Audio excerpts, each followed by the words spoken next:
მატარებლის ბილეთების ფასი იზრდება ზაფხულის სეზონთან დაკავშირებით საქართველოს რკინიგზა ყველა ტიპის მომსახურებაზე 5-დან 8 ლარამდე თანხას ამატებს. უწყებაში განმარტავენ, რომ ბილეთების ფასი არ იზრდება, უბრალოდ აქამდე არსებული ტარიფი იყო ფასდაკლებული.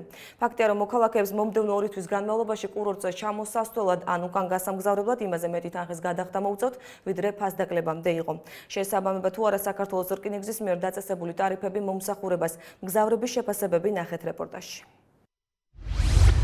10 ივლისიდან მახინჯაურის სადგურში ბაქანზე ისევეს მატარებელი დადგება იგივე ეშელონით, იგივე სერვისით, მაგრამ ერთი განსხვავებით. თბილისიდან ბათუმში და უკან მგზავრობის მსურველებს ბილეთის შეძენა უფრო ძვირად მოუწევთ. როსნული მატარებლის პირველი კლასი 25-ის ნაცვლად 40 ლარი გახდება.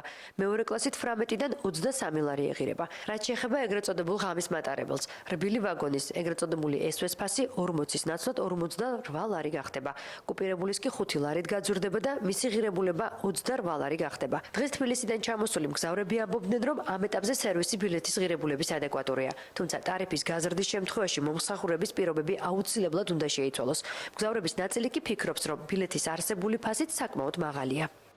25 ლარი ღირს ბილეთი და 25 ლარის შესაბამისი მომსახურება. რა ვიცი, მე კარგად ვიმგზავრე მშვენივრად. ეხა ამაზე მეტი მე მგონი აღარ უნდა ღირდეს.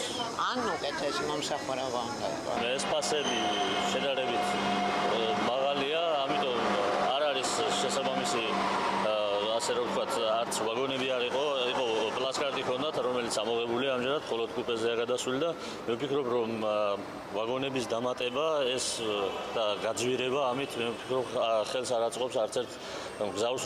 საქართველოს რკინიგზაში განმარტავენ, რომ ბილეთის ფასი არ ძვირდება. აღმოჩნდა, რომ მგზავრები 2012 წლიდან 10 თვის განმავლობაში ფასდაკლებით სარგებლობენ. ახალ ამბებთან სატელეფონო საუბარში უწყების ერთ-ერთი ხელმძღვანელი პირი ამბობს, რომ ამ სიახლეებს შარშან გაამართლა. წელსაც იგივეს აპირებენ.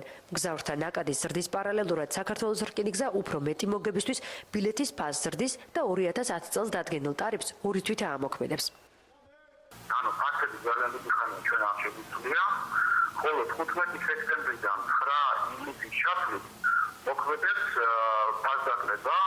ეს გავაკეთეთ სპეციალურად, რათა გავაკეთოთ მგზავრების სტიმულირება, რათა მგზავრებმა ჩვენი ტრანსპორტი აერჩიონ და ეს ამან ჩათვლენ ძალიან კარგად იმუშავა. ხელსაც იგივე ვაპირებთ. მაშინ როცა მომხმარებლისთვის ფასი იზრდება, სერვისიც შესაბამისი უნდა იყოს, მიაჩნიათ არასამთავრობო სექტორში. მე მესმის რომ არის ბიზნესი, მესმის რომ არის სეზონი, მაგრამ თუ კი ვახდევინებთ თანხას მომხმარებელს რაღაც სერვისში და მას ვაძვირებთ, ეს აგაძვირება ადეკვატური უნდა იყოს გამიგაწეული სერვისის ხარისხის ზრდასთან.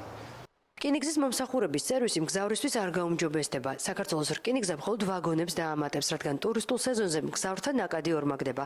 გაზრდილი ფასით ტურისტული სეზონის პირდაპირ პროპორციული იქნება და იგი 10 ივლისიდან 16 სექტემბრამდე იმოქმედებს.